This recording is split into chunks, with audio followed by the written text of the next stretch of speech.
మర్రి చెట్టు ఎవ్వరూ పాతరు. మామిడి చెట్టు వేసుకుంటారు, పనస చెట్టు వేసుకుంటారు, నేను మా 4 మర్రి చెట్లు వేసుకుంటాను ఇవ్వండి అని ఎవరు అడగరు.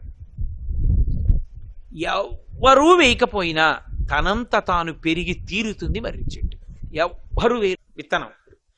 ఇంకొక లక్షణం ఏంటో తెలుసా? వనస్పతి జాతికి చెందినది. సంస్కృతంలో చాలా గొప్ప చెట్టు అని దేవతాంశ కలిగినది అని దేనికి నిర్ణయం చేస్తారంటే అది వనస్పతి జాతికి చెందినది. వనస్పతి అన్న మాట అర్థం ఏంటంటే పువ్వు లేని కాయ వస్తుంది, పువ్వు ఉండదు కాయ వస్తుంది. మర్రికి ఆ లక్షణం ఉంది. మర్రి పూలు ఎక్కడన్నా మీరు చూసారా? మర్రి పూలు ఉండవు, మర్రి కాయలు ఉంటాయి. ఎక్కడ పడుతుందో తెలియదు. శంకరాచార్యుల వారంతటి వారు దీన్నే వాడారు. చిన్న కాయలో ఉన్న చిన్న గింజ పడి అంత పెద్ద చెట్టు అన్ని ఆధార ఊళ్లతో నిర్మించుకుని పైకి లేచిపోతుంది, పెద్దదైపోతుంది. ఎవ్వరూ వేయకుండా తనంత తానే పెరుగుతుంది. అది ఒకసారి పెరిగితే దానికి చావు లేదు. ఒక తొర్ర పోయినా, ఒక మొదలు పోయినా వేరొక ఊడ దానికి మొదలు, అది అలా ఉంటుంది. 2, ఇంకా ఆశ్చర్యం ఏంటంటే భూమి మీద కాలెట్టకుండా ప్రయాణం చేయడానికి మర్రి చెట్టు ఆధారం. పూర్వం వెళ్ళేవారు, ఊడలు పట్టుకుని ఊగుతూ వెళ్ళిపోతారు. వెళ్ళిపోతే అది అంతంత దూరం పెడతాడు, భూమి తగలదు, తగలకుండా పెడతాడు. ఇప్పుడు ఈ లక్షణాలు పరమాత్మకు అన్వయం చెయ్యండి. ఎందుకుంటాడో వటవృక్షం దగ్గర. వట అంటే నీడని బాగా ఇస్తుందని కదా నేను మనవి చేశాను. నీడకి విరుద్ధం ఏమిటి? ఎండ. ఎండ దేనికి గుర్తు? తాపానికి గుర్తు. మనమందరికీ కూడా తాపం ఉంది, మనందరం కూడా ఓ ఎండలో నించున్నాం. ఏమిటా ఎండ? సంసారం. సంసార భ్రమణ పరితాపోపశమనం అంటారు శంకరాచార్యులు వారి శివానంద లహరిలో. సంసారమునందు పరిభ్రమించడమే తాపం. అందుకని శాంతి లేదు.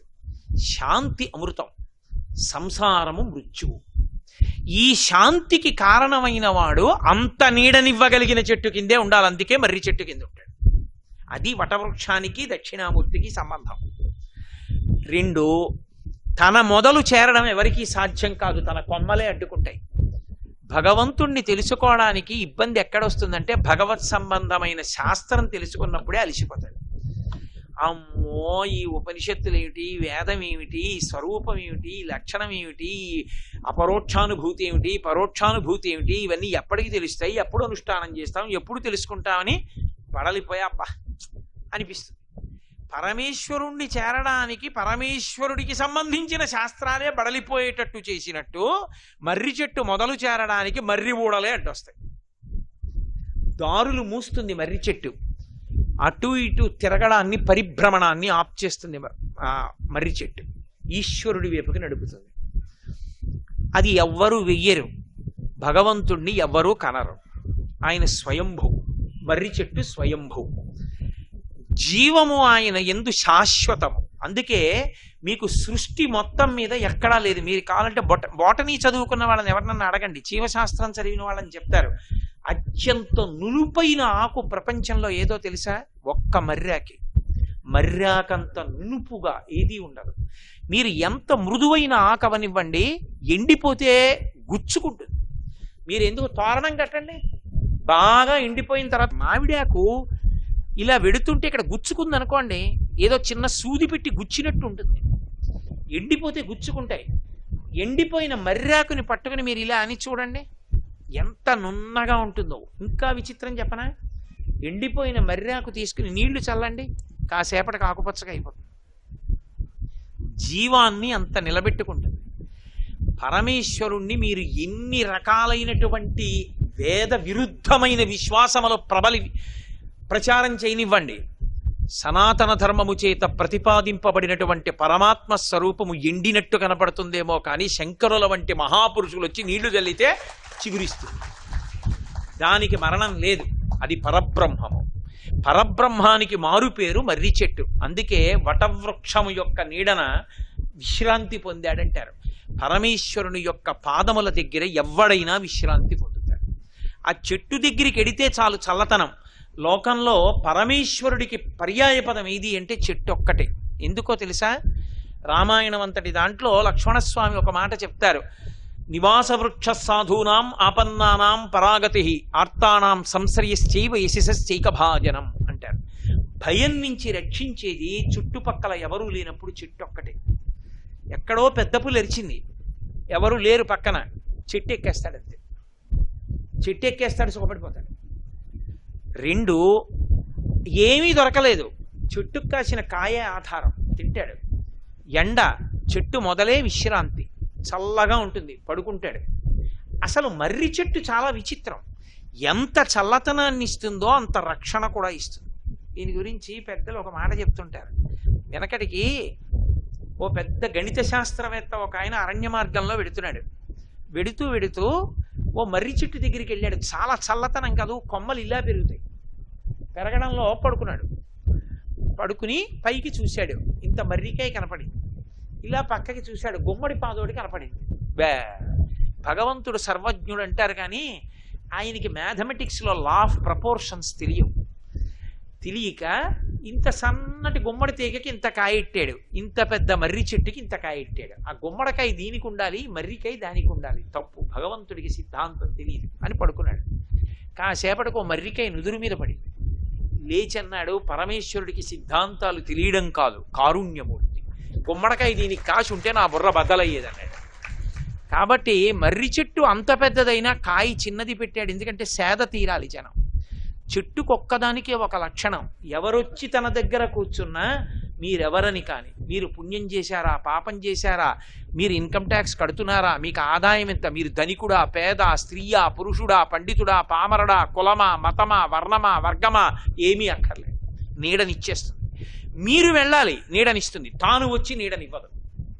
అయ్యో ఎండలో ఎలా ఉన్నాడో అని తను రాదు, మీరు వెళ్ళారా నీడనిస్తుంది. మీరెవరో దానికి అనవసరం, కుక్క, పిల్ల, పామ అనవసరం, నీడనిస్తుంది.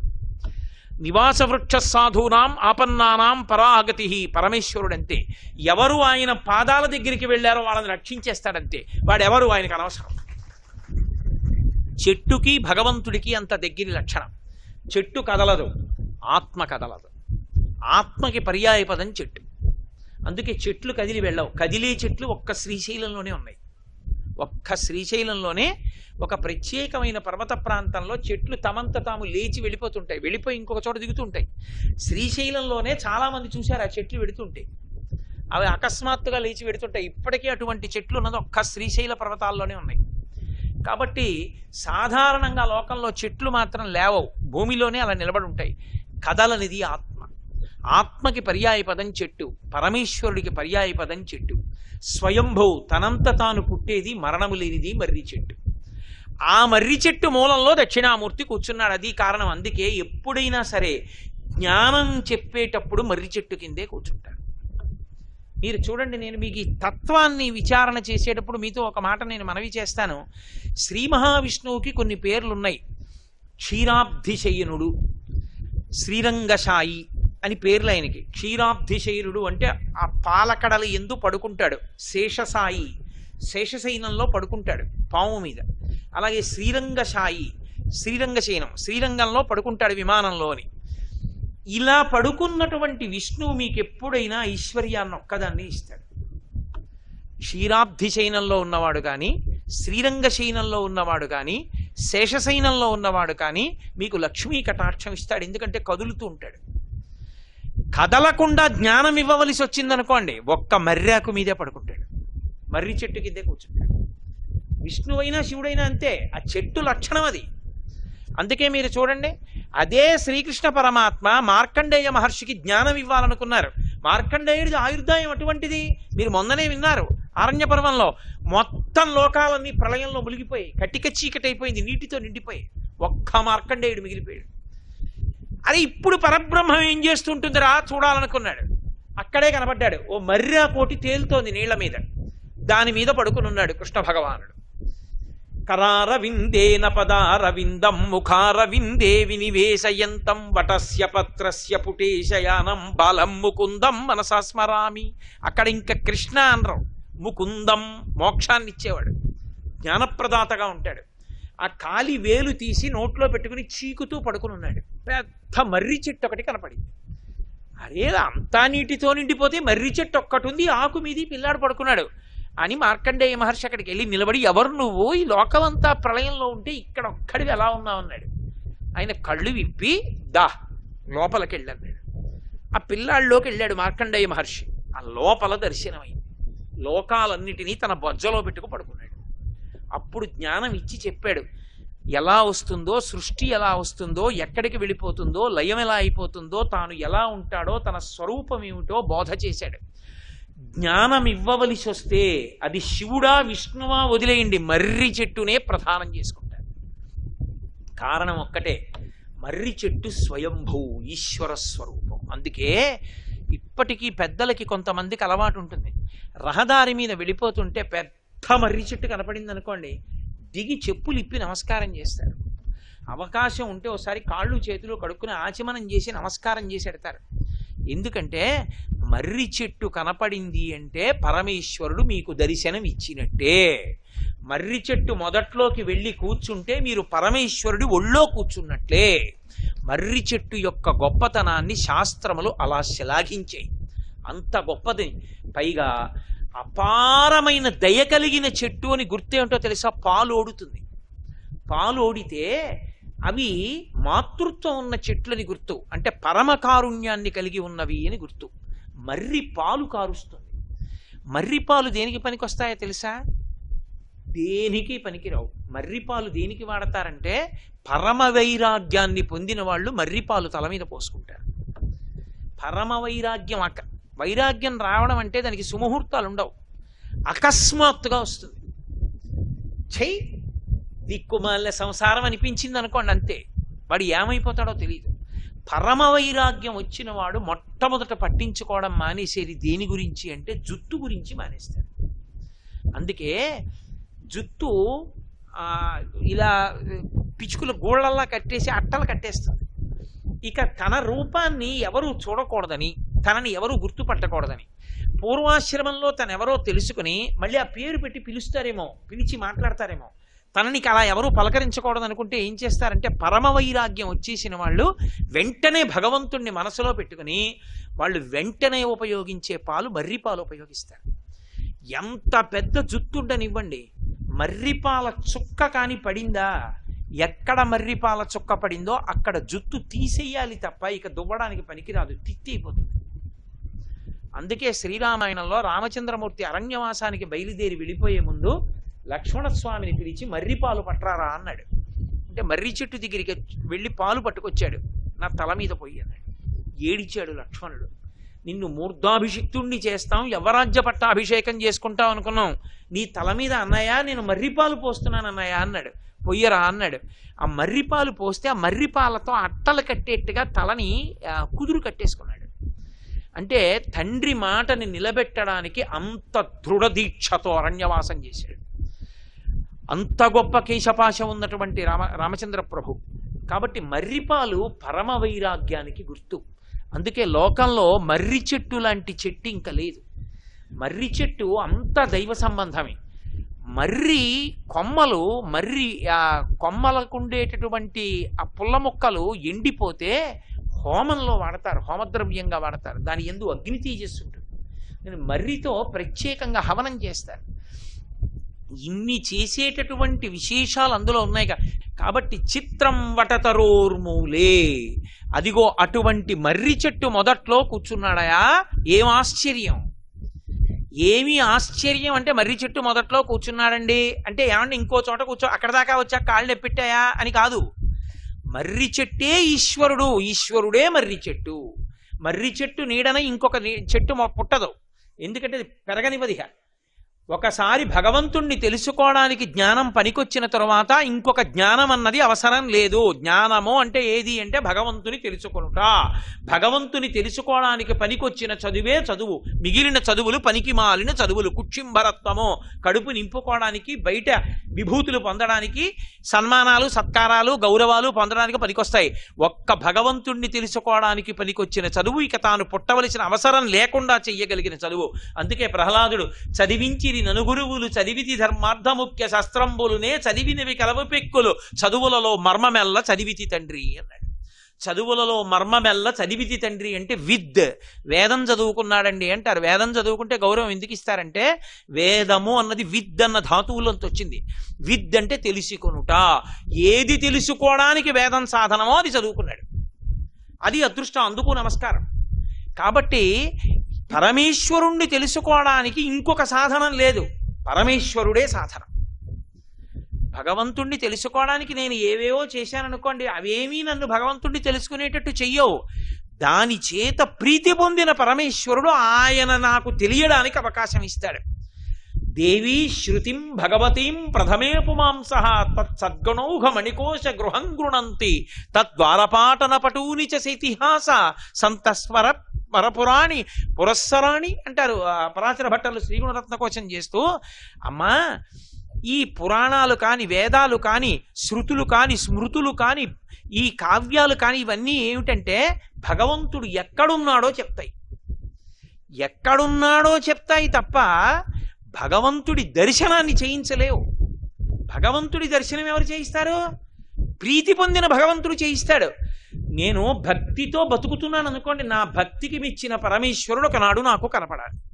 ఆయన జ్ఞానం ఇవ్వాలి. ఆయనే ఓరి పిచ్చాడా ఇక్కడే ఉన్నాను రా అని నాకు అనుభవంలోకి తేవాలి తప్ప అప్పటి వరకు నేనేమనుకుంటాను, ఎక్కడో ఉన్నాడంటాను. అందుకే దూరంగా ఉన్నవి చూడ్డానికి చెట్టు ఎక్కుతారు. ఎక్కడానికి పనికొస్తుంది చెట్టు అంటే? మిగిలిన ప్రాణులన్నీ వెన్నుపాము అడ్డంగా పుడతాయి, మనుష్యుడు ఒక్కడే నిలువు వెన్నుపాముతో పుడతాడంటే ఊర్ధ్వముఖ చలనం చెయ్యాలి, పైకెక్కాలి. అందుకే ఈశ్వరుల దేవాలయాలన్నీ స్వయంభూ దేవాలయాలు కొండల మీద ఉంటాయి. ఎందుకంటే ఎక్కాలి నువ్వు జీవితంలో, పైకెక్కితే తప్ప ఈశ్వర దర్శనం అవదు, ఊర్ధ్వముఖ చలనం చెయ్యాలి. ఆ ఊర్ధ్వముఖ చలనం చేయడానికి పైకెక్కడానికి చెట్టు ఆధారం. చెట్టు ఎక్కితే దూరంగా ఉన్నది కనపడుతోంది. దూరంగా ఉన్న కనపడింది ఏమవుతుంది? నీ తృప్తి కలగాలంటే దూరంగా ఉన్నది నువ్వైపోవాలి. ఇప్పుడు నాకు దాహంగా ఉందండి, నేను అలా వెళ్ళిపోతున్నాను, సరోవరం కనపడింది, నా దాహం తీరిపోతుందా? నీళ్లు తీసుకుని పక్కన పట్టుకుని ఏవో పెద్ద పెద్ద అరుపులు వినపడుతున్నాయి, క్రూర మృగాలు, బాబాయ్ కొంచెం దూరంగా వెళ్ళి తాగుదామని వెళ్ళిపోతున్నాను. నా దాహం తీరుతుందా? తీరదు. ఈ నీళ్లు తాగేశాను కాస్త దూరం వెళ్ళి. ఇప్పుడు సరోవరంలో ఉన్న నీళ్లు నా చేతిలో ఉన్న నీళ్లు నేనైపోయాయి. ఇప్పుడు ఏమైపోయింది? దాహం తీరిపోయింది. నా నీళ్లుగా ఉన్నంతసేపు దాహం పోలేదు, ఆ నీళ్లు నేనైపోయినప్పుడు దాహం పోయింది. అలా దూరంగా ఉన్నవి నేనైనప్పుడు దాహం పోయినట్టే ఆ దాహార్తిని అంటే సంసార భ్రమణ పరితాపోపశమనాన్ని కల్పించగలిగింది ఎప్పుడు అంటే కేవలముగా భగవంతుడు అనుభవంలోకి వచ్చినప్పుడు. అలా ఇవ్వగలిగినది చెట్టు. ఆ చెట్టే ఈశ్వరుడు అండి. ఈశ్వరుణ్ణి కట్టడానికి, ఈశ్వరుణ్ణి పట్టడానికి, ఈశ్వరుణ్ణి తెలుసుకోవడానికి ఈశ్వరుడే సాధన అవుతాడు. మీకు అందుకే లోకంలో కొన్నిటినే సాధనంగా చెప్తారు. చెట్టు ఉందనుకోండి, చెట్టు ఎక్కడానికి సాధనాలు ఉండవు, చెట్టే సాధనం. నేను ఇచ్చిన తెచ్చుకున్నానండి అనడానికి కుదరదు. అడవిలో వెళ్ళేటప్పుడు ఇచ్చినట్టు వెళ్తాయంటే చెట్టు ఎక్కడానికి ఎవరు సాధనం? చెట్టే. చెట్టుకే బొడిపు ఉంటుంది, ఆ బొడి పట్టుకుంటాడు. చిన్న కన్నం ఉంటుంది, లేకపోతే ఆ బెరళ్ల మధ్యలో వేళ్ళు వేసుకుంటాడు, కొమ్మలు అట్టుకుంటాడు. ఆ కొమ్మల మించి అలా కొమ్మ కొమ్మ కొమ్మ పట్టుకుంటూ పైకెక్కుతాడు. చెట్టు ఎక్కడానికి చెట్టు సాధనం. అలా ఈశ్వరుణ్ణి పట్టుకోవడానికి ఈశ్వరుడు సాధనం. మీకు లోకంలో అటువంటివి పూజనీయాలు. అందుకే ఏనుగు చూడండి, ఏనుగు మీద ఎక్కడానికి ఏనుగే సాధనం. మీరు గురువాయూరు వెళ్ళి చూస్తే ఏనుగు ఎక్కేవాళ్ళు స్టూల్ తెచ్చుకుని దాని మీద ఎక్కెక్కరు, ఏనుగే కాలు చాపుతుంది వాళ్ళు రాగానే. ఒక్కసారి దాని చెవి పట్టుకుని ఆ కాలెత్తి దాని కాలి ఆ మడమలో ఆ సంధి భాగంలో వేసి ఒక్క దూకి పైకెక్కి ఎగిరి ఆ కుంభస్థలం మీద కూర్చుంటాడు. ఏనుగు ఎక్కడానికి ఏనుగు కాలు సాధనం, ఏనుగుని పట్టడానికి ఏనుగే సాధనం. ఏనుగుని కట్టడానికి నిజానికి ఎవడి శక్తి చాలదు. ఏనుగు తానే లొంగుతుంది, కాలు ఇలా పెట్టి ఆ గొలుసు తన తొండంతో తీసి మావటికి ఇస్తే దాని కాలుకు చుట్టేస్తాడు. ఏనుగుని పట్టడానికి సాధనాన్ని ఏనుగే అందించినట్టు, ఏనుగుని ఎక్కడానికి ఏనుగే తన కాలిచ్చినట్టు, పరమేశ్వరుణ్ణి తెలుసుకోవడానికి పరమేశ్వరుడే తన పాదం చాపుతాడు భక్తితో కూడిన క్రియ వలన. చెట్టెక్కడానికి చెట్టు సాధనమైనట్టు ఈశ్వరుణ్ణి తెలుసుకోవడానికి ఈశ్వరుడే సాధనమవుతాడు. ఇన్నిటికీ తార్కాణం ఆ మర్రి చెట్టు. అందుకే ఆ మర్రి చెట్టుని చూస్తే ఓ నమస్కారం. అంత గొప్ప మర్రి చెట్టు ఒక గొప్ప కుండం పక్కన తనంత తాను పుడితే, అందున దక్షిణ దిక్కుకు పుడితే అదేం దొరకమంటే దొరికే స్థలమా? ఆ స్థల వైభవం ఏమిటో పసిగట్టాలి. అప్పుడు పసిగట్టి దాన్ని రక్షించుకోవాలి, దాన్ని ఈశ్వర విభూతితో నింపుకోవాలి. అందుకని ఎక్కడున్నాడు రా దక్షిణామూర్తి అంటే చిత్రం వటతరోర్ మూలే వృద్ధా శిష్య గురుర్ యువా. ఇది చిత్రం, ఇది ఆశ్చర్యం. ఎందుకు ఆశ్చర్యపోతున్నారంటే అదిగో ఆ మర్రి చెట్టు మూల కూర్చున్న దక్షిణామూర్తిని చూడటం ఆశ్చర్యం. ఆ చెట్టు అంత గొప్పది. నేను ఒక మాట అంటే మీరేమనుకోకండి, ఇప్పటిదాకా మీరు ఆ చెట్టును చూసుంటారు. ఇప్పుడు నా ఉపన్యాసం అయిపోయిన తర్వాత ఆ చెట్టు దగ్గరికి ఇంకోసారి వెడదామని మీకు అనిపిస్తోందా, అనిపించట్లేదా? ఏదైనా ఓ ఎండుటాకు దొరికితే రేపు నీళ్లు తల్లి చూద్దామని మీకు అనిపిస్తోందా, అనిపించట్లేదా? దాని ఆకు దొరికితే ఓసారి ఇలా రాసి చూద్దాం, ఎండుటాకి పచ్చాకి తేడా ఏమిటో చూద్దాం. రావి చెట్టు చప్పుడు చేస్తుందన్నారు, మర్రి చెట్టు చప్పుడు చేయదన్నారు. గాలి వేసినప్పుడు ఒకసారి ఇక్కడ అక్కడ చూద్దామని అనిపిస్తోందా లేదా? దానికి ఊడలు తానే దింపుతుందన్నారు, ఆ ఊడలు ఎలా దిగుతున్నాయో చూద్దాం. ఊడలు పట్టుకుని భూమికి తగలకుండా వెళ్ళొచ్చు అన్నారు. భూమికి తగలకుండా పెడితే ఆకాశ గమనం అంటారు. ఆకాశ్ అన్న మాటకు అర్థం ఏమిటో తెలుసా? ఆ అంటే పరమాత్మ, కాశ్ అంటే ప్రకాశించడం. ఊడ భూమికి తగలకుండా వెళ్ళాడంటే భగవంతుని ఎందే ప్రయాణం చేశాడండి. దానికి ఆధారం ఆయనే, మర్రి చెట్టే. ఇంకా ఏ చెట్టుకి అలా పట్టుకుని వెళ్ళడానికి ఉండదు, ఒక్క మర్రి చెట్టుకే. అందుకే అది పరమేశ్వర స్వరూపం. అది ఊపి వెళ్ళిపోవడానికి అవకాశం ఇచ్చేస్తుంది. కాబట్టి ఇన్ని చిత్రాలు ఉన్నాయన్నాడు ఆయన. ఓసారి ఆ చెట్టును చూసి రేపు వీలైతే కొంచెం పసుపు రాసు బొట్టెట్టి నమస్కారం పెట్టాలరా అని మీకు అనిపిస్తుందా, అనిపించదా? అనిపించింది అంటే అది చిత్రం. అసలు ఆ చెట్టు స్వయంభూ, ఆ చెట్టు పరమేశ్వరుడు. కాబట్టి ఇప్పుడు అటువంటి చెట్టు మొదట్లో కూర్చున్నాడు ఆయన. చిత్రం వటతరోర్మూలే వృద్ధా శిష్య గురుర్యువా, ఇదో చిత్రం. ఆయన దగ్గర శిష్యులు కూర్చున్నారు. ఆయన గురువు గారు యువకుడుగా ఉన్నాడు, శిష్యులు వృద్ధులు, వయసు అయిపోయిన వాళ్ళు కూర్చున్నారు. వయసు అయిపోయిన వాళ్ళు శిష్యులు, వయసులో ఉన్నవాడు గురువుగారు. వయసులో ఉన్న గురువు గారు మౌనంగా ఉన్నాడు, వృద్ధులైన శిష్యులు మాట్లాడుకుంటున్నారు. అంటే ఎన్ని చదువుకున్న అనుమానాలున్నంత కాలం, భగవంతుడు అర్థం కానంత కాలం చప్పుళ్ళుంటాయి. అసలు భగవంతుడెవరో తెలిసిపోయిన తర్వాత అనుభవించడంలో పరమ ప్రశాంతత. కాబట్టి మాట ఉండదు, మౌనం ఉంటుంది. అంతర్ముఖ సమారాధ్య బహిర్ముఖ సుదుర్లభ. బహిర్ముఖత్వం అంటే మాట్లాడితేను ఇక స్తోత్రాలు ఉండవు, లోపల తనంత తాను రమిస్తూ ఆనందానుభవంలో ఉండిపోతాడు. ఆ ఆనందానుభవం మౌనం.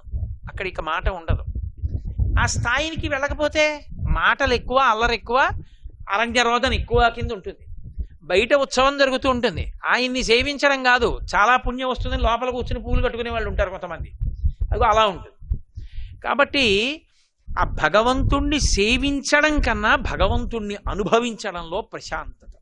ఆ మౌనంలో కన్నుల వెంట నీరు కారిపోతూ అలా కూర్చుంటాడు. అప్పుడు ఎవరిని కలవాలని మాట్లాడాలని అప్పుడు ఇష్టం ఉండదు. అప్పుడు ఇక ఉత్సవాలు ఉండవు. అప్పుడు ఇక అక్కడికి వెడదాం ఇక్కడికి వెడదాం ఏ ఉండదు. ఇక్కడే ఆ ఈశ్వరుణ్ణి చూస్తూ ఆనందంతో రమించిపోతూ అలా ఉండిపోతాడు. అలా ఉండిపోయిన వాడు యువకుడు. యువకుడు అన్న మాటకు అర్థం ఏంటి? బలంతో ఉన్నవాడని. యువకుడు బలంతో కదండి ఉంటాడు. వృద్ధుడంటే బలం అయిపోయింది, వృద్ధాప్యం వచ్చేసింది. ఈయన ఇంకా కాలమునకు లొంగలేదు, వాళ్ళు కాలమునకు లొంగిపోయారు. అందుకని ఇప్పుడు ఆయన ఆసనం వేసి కూర్చోడు, ఎందుకంటే కాలానికి లొంగిపోతున్నాడు కాబట్టి మోకాళ్ళు పూర్వం వంగిన టొంగావు. అందుకని ఇప్పుడు కుర్చీలో కూర్చుంటాడు, అంటే కాలానికి లొంగాడు.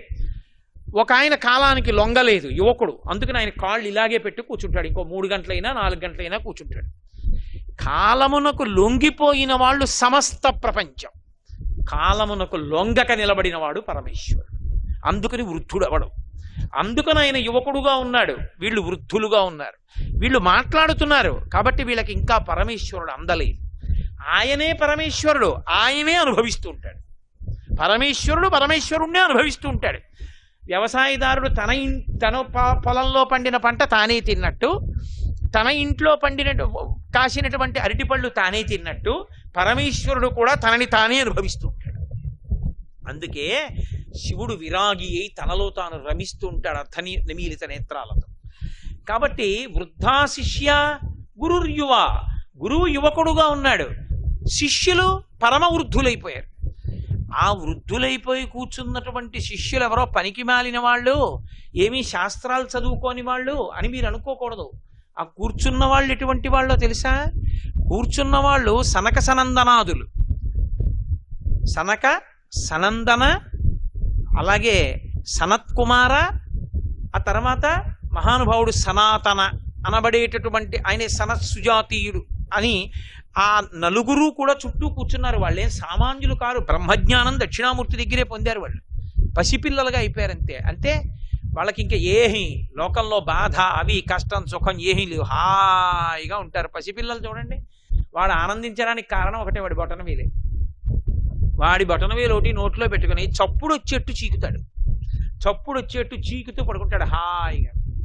ఏమిట్రా అంటే ఏమిట్రా ఉంది, కొంతమంది బొటనవేలు ఒరిసిపోతుంటాయి పిల్లలకి.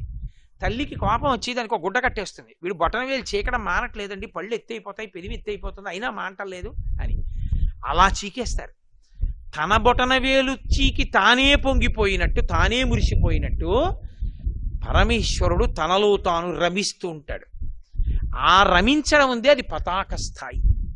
వీళ్ళు ఇంకా స్థాయికి వెళ్ళలేదు, అందుకని కూర్చున్నారు. శ్రీ ఉమామహేశ్వర పరబ్రహ్మార్పణమస్తు. స్వస్తి.